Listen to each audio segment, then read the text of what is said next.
जय हिंद। आइए, आप सभी का स्वागत है मेरे चैनल पे। और आज हम लोग पढ़ेंगे एक क्वेश्चन है हाइट एंड डिस्टेंस से, यानी क्लास 10th में, जो कि 5 नंबर का MBBI का है, यानी most very very important question. और ज़्यादा आसान है कि ऐसा भी क्वेश्चन पूछता है। ठीक है, तो अब देर ना करें और फटाफट इस क्वेश्चन को देखें और बनाते हैं। चलिए आइए पढ़ते हैं क्वेश्चन को। पहले बच्चे, पहले क्वेश्चन पढ़ने से पहले आप ये बात को समझ लें कि एग्जाम का ज्यादा दिन बचा नहीं है 10th क्लास, और आप लोग को मन से पढ़ना चाहिए। और किसी भी क्वेश्चन को बनाने के लिए पहले उसको आप बार बार पढ़िए। क्वेश्चन को जब तक नहीं समझिएगा तब तक कुछ बनेगा नहीं। समझ गए ना? आइए पढ़ते हैं। कहता है कि एक मीनार के पाद से एक भवन के शिखर का उन्नयन करो। बच्चे देखिए, पहले एक मीनार है। क्या है? मीनार है। तो एक मीनार के पाद बिंदु, तो अगर मान लो कि सपोज ये क्या है, आपका मीनार है। देखो, चलिए ये क्या है? मीनार बना दिया। इसको मैं लिख दूंगा यहाँ पे।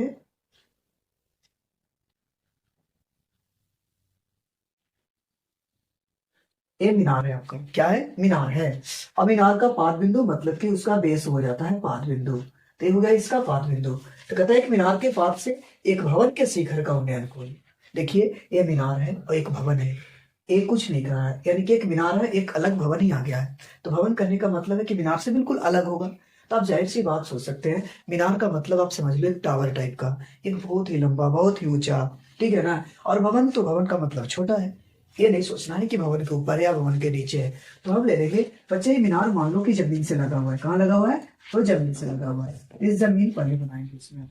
इसका अगर हम एक बेस बनाते हैं जमीन को इस तरह से, तो यहाँ पे अगर ये क्या है, ये अगर आपका मीनार है तो इसका एक भवन होगा।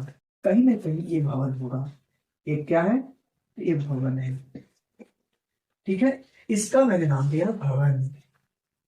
क्या दिया है? भवन। चलिए क्वेश्चन देखिए क्या कहता है। एक मीनार के पाद से एक भवन के शिखर का उन्नयन करो।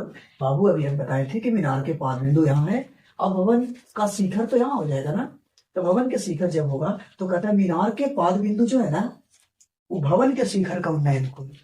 मीनार का पाद बिंदु, मगर किसका उन्नयन को बता रहा है? भवन के शिखर का। तो इसको हम यहाँ से मिला देते हैं। इसको हम यहाँ से मिलाते हैं तो पाते हैं कि इसके द्वारा जो बना कोण है वो कितना डिग्री का है? 30 डिग्री का है। क्लियर? यहाँ तक समझ में आया ना? चलिए, क्लियर यहाँ तक आया। और कहता है और भवन के पाद से, तो ये भवन है तो भवन के पाद बिंदु यहाँ है। भवन के पाद से मीनार के शिखर का उन्नयन कोण 60 डिग्री। बच्चे यहाँ से चलेंगे इसको लेकर के, मीनार के शिखर से भवन के पाद बिंदु तक के, इसको हम यहाँ से अगर मिला देते हैं तब देखिए हम क्या पाते हैं क्वेश्चन ऐसे। ठीक है ना? तो ए बताता है कि कितना डिग्री का बना रहा है? 60 डिग्री का। क्लियर? अच्छा, अब कहते हैं यदि मीनार की ऊंचाई 50 मीटर। अभी देखो, मैंने बताया कि क्या है? मीनार है। इसकी ऊंचाई कितना दे दिया है? 50 मीटर। तो कहता है कि भैया बताओ ना भवन कितना ऊंचा है? तो ही ना भवन है, तो मान लिया इसको एच। एच क्या? तो मीटर। समझ गया ना? क्योंकि एक का दूरी मीटर में ऊंचाई दिया था। अब आइए इसको ना कुछ कुछ नामकरण करते हैं। इसको यहाँ लिखते हैं ए, इसको लिखते हैं बी, इसको लिखते हैं सी, और इसको लिख दो डी। तो बाबू देखो, इसमें मैं कुछ कुछ बातें नहीं लिखवाऊंगा, बाकी समझा देता हूँ। है क्या ना इसमें कि पहले मैं इसको लिखूंगा कि ए भी एक मीनार है। क्या है? ए भी एक मीनार है। ठीक है ना? एवं सी डी एक भवन है। मीनार के पाद बिंदु बी से भवन के शिखर डी का उन्नयन कोण 30 डिग्री, एवं भवन के पाद बिंदु सी से मीनार के शीर्ष एक का उन्नयन कोण 60 डिग्री है। ठीक है? एवं भवन की ऊंचाई बराबर एच माना। क्या माना? एच माना।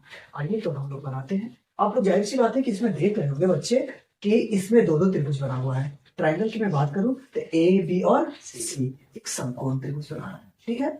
ए बी और सी। तो देखिए, तो ए बी और सी के लिए अगर यहाँ पे कोई थीटा काम कर रहा है तो 60 डिग्री काम कर रहा है ना। इसके लिए देखो उन्नयन कोण कितना डिग्री?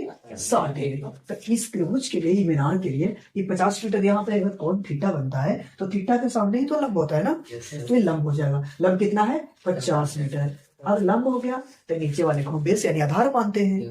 अब इस पर बात करें एक और त्रिभुज को, तो इसको हम कहेंगे BCD। कौन सा? BCD। और इसके लिए कोई थीटा काम कर रहा है तो कितना डिग्री? 30 डिग्री। और इसके लिए ऊंचाई तो ये हो गया और इसका बेस यानी आधार हो जाएगा। तो हम लोग कंपेरिजन करवा देंगे AB और C और BC और D को लेकर के। तो आइए हम बात करते हैं। पहले समकोण त्रिभुज को लिखेंगे। देखिए चूंकि समकोण त्रिभुज ABC या फिर लिख लो BCD में, तो आइए ABC की बात कर रहे थे हम लोग ABC में। देखिए तो बच्चे क्या है, ABC अगर आता है तो 60 डिग्री को डिनोट कर रहा है, तो लंब है और ये क्या हो जाएगा? उसका आधार हो जाएगा। तो लंब आधार कौन सा थीटा? तो tan थीटा। तो यहाँ लिखेंगे कि tan थीटा बराबर, तो लंब क्या है? तो लंब देखिए कोण के सामने लंब होता है, तो AB और आधार क्या? BC। तो यहाँ लिखेंगे AB बटा BC।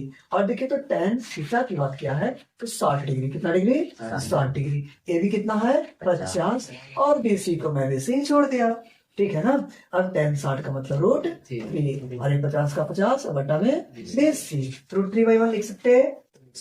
देखिए क्रॉस होना होगा तो हो जाएगा √3BC इक्वल टू 50, तो BC बराबर 50 बटा √3। उसका इक्वेशन फर्स्ट कहेंगे। ओके, अब आइए पुनः चलते हैं हम लोग अपने दौर में लेकर के आपको मैं चलता हूँ इस त्रिभुज की ओर। फिर से लिखेंगे कि पुनः अगेन कौन सा त्रिभुज की बात कर ले?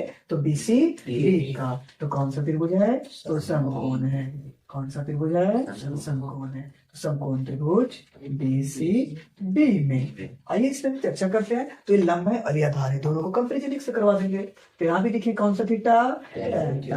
तो लंब इसका हो गया CD और आधार क्या हो जाएगा? BC। थीटा का नाम लेना ही पड़ेगा। तो देखिए इसके लिए कितना डिग्री? 30 डिग्री। तो यहाँ लिखेंगे 30 डिग्री। और CD का मान कितना है? H है दिया हुआ, जो कि मैं माना था अभी। और BC to BC, ठीक है ना। आइए इस जगह को छोड़कर चलो और यहाँ जाओ। देखिए एक बार और मैं लिखता हूँ यहाँ पे tan 30 का मतलब होता है √3, दिख रहा है ना नीचे। और यहाँ पे H का H और यहाँ BC का BC। देखिए क्रॉस मल्टीप्लीकेशन बोलना हो जाएगा, तो BC equal to √3H, BC equal to √3H हो जाएगा। अब देखिए तो इक्वेशन में इसको क्या कर दो? 2 कर दो। अब देखिए बच्चे इक्वेशन 1 भी BC का वैल्यू बता रहा है और इक्वेशन 2 भी किसका बतला रहा है? BC का बतला रहा है। अब देखिए इसमें करना क्या होगा ना, आपको रिलेशन दिखाना होगा कि दोनों आपस में बराबर है। क्या है? बराबर है। यानी कि लिखेंगे हम लोग समीकरण 1 बराबर क्या? समीकरण 2 से, ठीक है ना। अब इसको करना क्या है? तो 1 है क्या? 50 बटा √3 और यहाँ √3H/1। अब देखिए क्रॉस गुना जब अगर हो जाता है तो √3 और √3 मिलकर के 3H और यहाँ हो जाएगा क्या?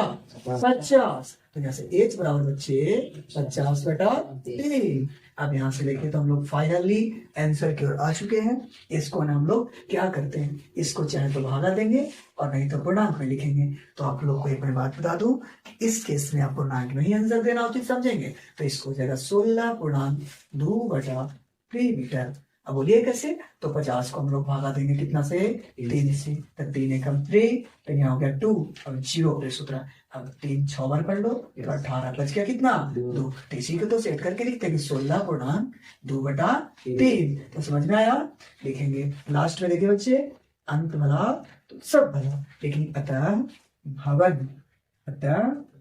भवन की ऊंचाई, भवन की ऊंचाई क्या है? CD equal to H metre. तो CD का वैल्यू दिया है हम लोग का कितना? H का वैल्यू 16.2 बटा 3 मीटर। ये भाई आपका हो गया आंसर। ओके, समझ में आया? और इस तरह की वीडियो देखने के लिए आप लोग हमसे बने रहें। और मैं अब प्रत्येक दिन 7 बजे से लेकर के आपको 8:30 तक के यानी 1.5 घंटा का क्लास में लाऊंगा पर डे। 7 बजे से 8:30 बजे तक जो लाइव क्लास रहेगा मेरा चैनल पे आइए आप लोग, the Indian classes Dattaji search कीजिए यूट्यूब पर और खूब मस्ती से मजा से एकदम पढ़ाई कीजिए, टेंशन फ्री होके। जय हिंद।